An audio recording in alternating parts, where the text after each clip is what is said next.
예, 16번째 연번으로 16번째 시 가을 생각 추사라는 시를 보도록 하겠습니다. 두순학이라고 하는 분의 이 시입니다. 자는 언지라고 하고요. 호는 구화산인이라고 하는 이름을 가지고 있습니다. 이분의 경우는 출신이 좀 한미했던 모양입니다. 그래서 중년에 진사를 급제하긴 했지만 또 벼슬이 수여되지 않아서 고향으로 돌아와서 한거했던 바가 있고요. 이런 시를 지을 때 그 뜻은 세상 만물을 구제 또 구원할 것을 잊을 수는 없다라는 것으로 자기 자신의 어떤 창작 태도를 기약을 하고 만당 시대의 어떤 그 혼란했던 어떤 암흑기 또는 또 사람들이 받고 있는 고통들에 대해서 제법 시를 통해 많이 반영을 했다고 합니다. 그래서 지금도 그 이 시는 그렇지는 않습니다. 이 시는 이제 그 가을 생각인 것처럼 가을에라고 하면 떠오르는 여러 가지 상념들에 대한 시입니다.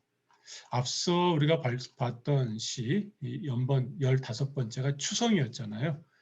이번에는 가을과 관련한 어떤 그 이미지인데 가을을 일으키는 어떤 가을에 대한 생각을 일으키는 어떤 것들에 대한 시들입니다.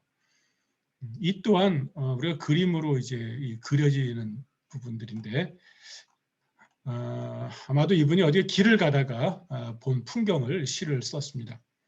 읽어보도록 하겠습니다. 자, 우균 자국 총색 풍농 홍초 염렵성 북반 시산 남반 해 지감 도화 불감행 한번 더 읽겠습니다. 우균 자국 총색 풍농 홍초 염렵성 북반 시산 남반 해 지감 도화 불감행. 우균할 때 균이라고 하는 글자, 이 균이라는 글자는 고를 균자죠. 고를 균자입니다.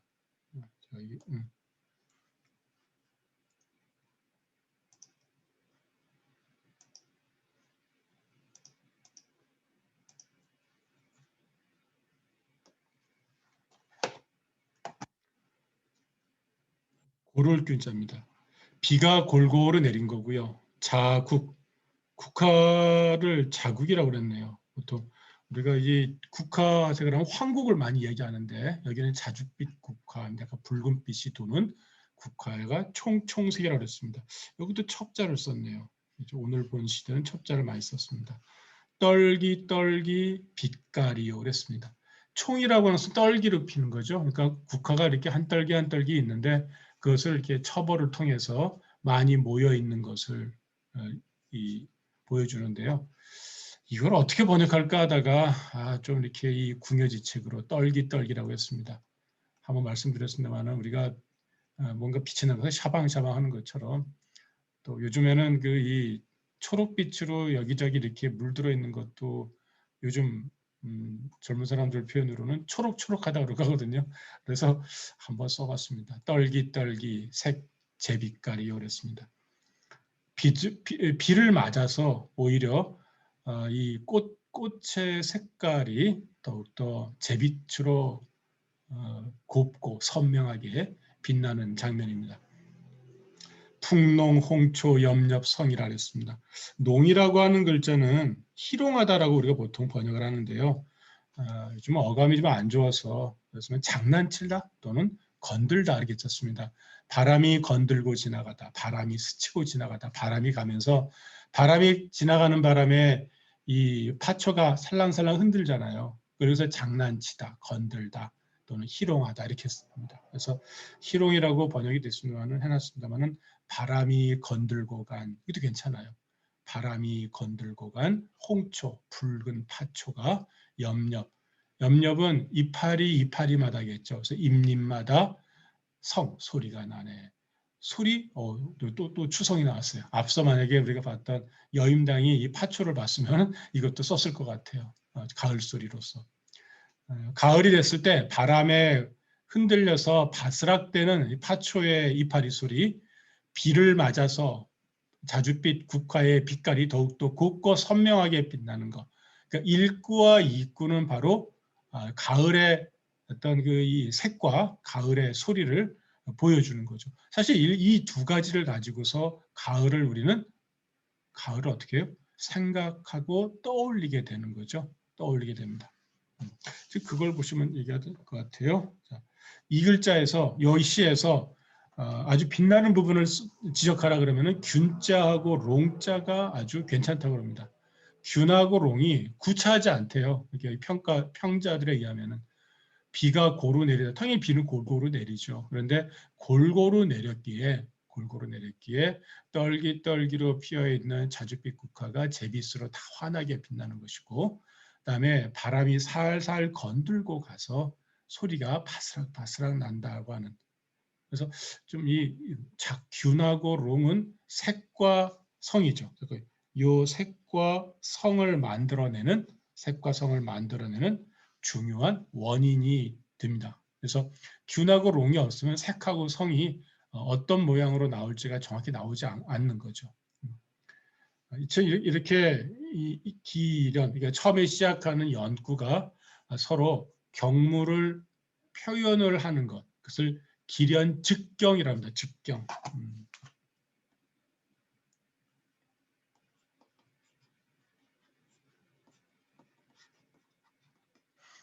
경무를 보는 대로 그대로 써낸, 그래서 대를 이루고 있는, 그래서 기련, 즉경, 대격의 시라고 얘기할 수 있습니다. 북반시산 남반해 지감도와 불가맹. 북반시산할 때 시자가 여긴 들어가 있지만 여기는 생략이 된 거겠죠. 그죠? 북반은 북쪽인 거죠. 북쪽. 그러니까 지금 이 사람이 지금 길을 가다가 내가 지금 이제 이 고운빛으로 피어 있는 자줏빛 국화도 보았고요. 또 바스락대면서 흔들리면서 바람을 맞고 있는 붉은 파초도 보았습니다. 이 파초잎을 본 이 순간에 시선을 북쪽을 바라보니 거기는 산이었고 남쪽은 바다였던 것이죠. 그래서 북쪽으로는 산이요 남쪽으로는 바다로니 이랬습니다. 남북의 다른 지세들, 또 그 사이에 펼쳐진 세상을 염두에 두면 될 것 같습니다. 이 강의를 주로 들으시는 김해라고 하는 지역도 보면 남쪽으로는 바다를 끼고 있고, 그다음에 북쪽으로는 산을 끼고 있죠. 뭐 분성산을 끼고 있을 수도 있고요. 또 바다부터 들어온 어떤 이 강으로 돼 있습니다는 이 물을 보고 있죠. 그 사이에 펼쳐진 세상.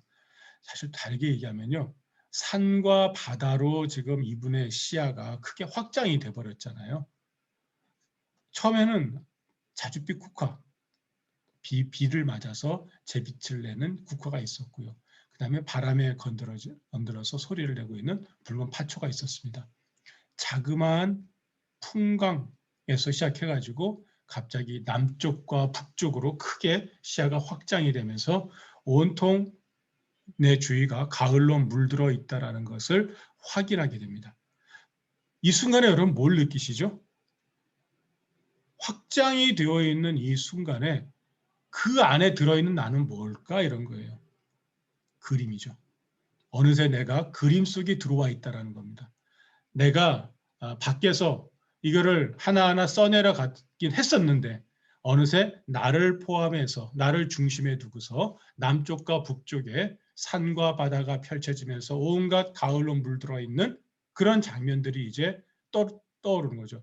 내가 보는 시선 안에 내가 또 들어있는 거죠. 그래서 전체적으로 나도 모르게 어떤 그림 속에 들어와 있다는 것을 알게 됩니다. 풍경 안에 풍경을 찾아낸 거죠. 그러니까 내가 풍경을 그리다가 어느새 내가 풍경 속에 들어와 있는 것을 알게 돼요. 이게 인간의 상상력의 참 멋진 부분이라 생각합니다. 실제로는 아닐 터이지만 어느 순간에 내가 또 다른 내가 나를 바라보고 있습니다. 멀리 위에서. 야, 너도 남쪽과 북쪽으로 확 펼쳐져 있는 이 공간 어딘가에서 바로 가을을 맞이하고 있구나라는 거죠. 그래서 사구가 나옵니다. 지감도와 불감행이라. 이 지라고 하는 것은 다만지자예요. 그저 오직 할 수 있는 거라고는 얘기죠. 감도화. 감은 뭐뭐 할 만하다. 도화는 그림을 그린다는 뜻입니다. 그래서 그저 그림으로 그려낼 수 있을 뿐 불감행, 감히 떠나지 못하겠네. 길 가지 못하겠네. 그래서 그저 그림을 그릴만 하거니 길을 갈 수 없으라 그랬습니다. 지금 보는 장면은 도화, 그림에 하나 있을 법한 아름다운 것으로서 내가 할 수 있는 것은 그릴 뿐이지 내가 이것을 떠나서 길을 간다라고 하는 것은 어울리지 않는다라고 말을 하고 있습니다.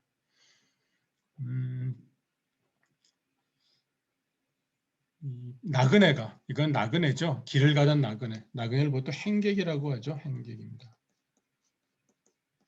나그네가 가다가 또 가을을 슬퍼하는 뜻입니다. 뜻을 보여주고 있습니다. 비에 젖은 국화, 바람을 맞은 파초, 우국풍초입니다. 이것은 가을의 생각을 일으킬 만하겠죠. 가고 있는 지세는 북쪽엔 산이고 남쪽은 바다인데 내가 할 수 있는 거라고는 그릴 뿐이지 길을 가는 것은 적절치 않다는 겁니다. 아마도 여러분들도 어느 날 갑자기 내가 멀리서 꽃 구경을 왔었는데 내가 꽃과 함께 돼 있고 또 다른 나가 나를 보면서 그 안에서 기뻐하거나 황홀해하는 나를 상상해 보신 적이 있을 거라 생각이 듭니다.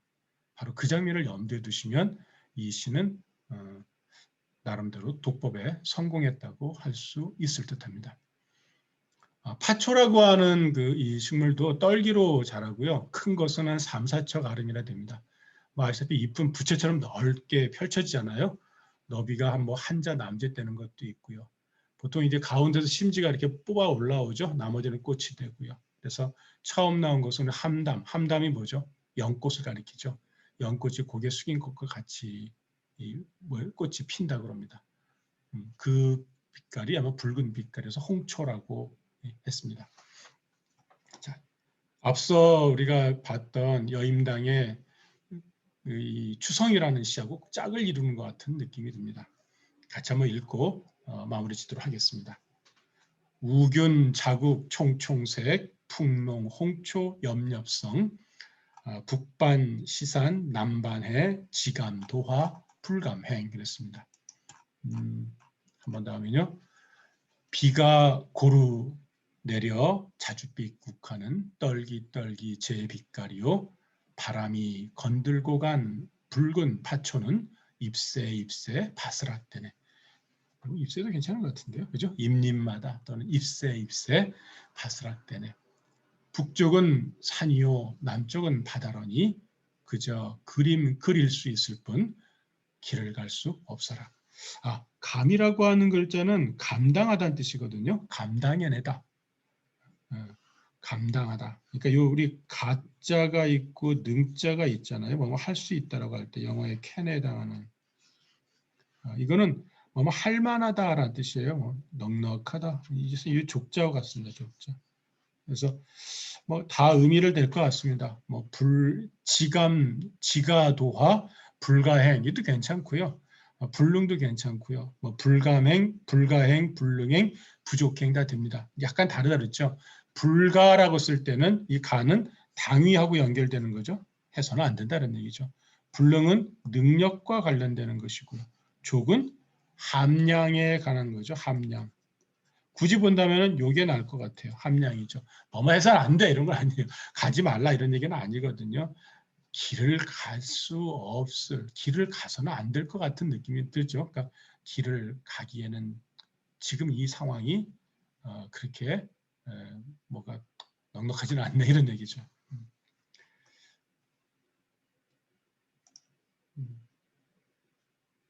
자, 여기까지 보고 다음 시를 보도록 하겠습니다.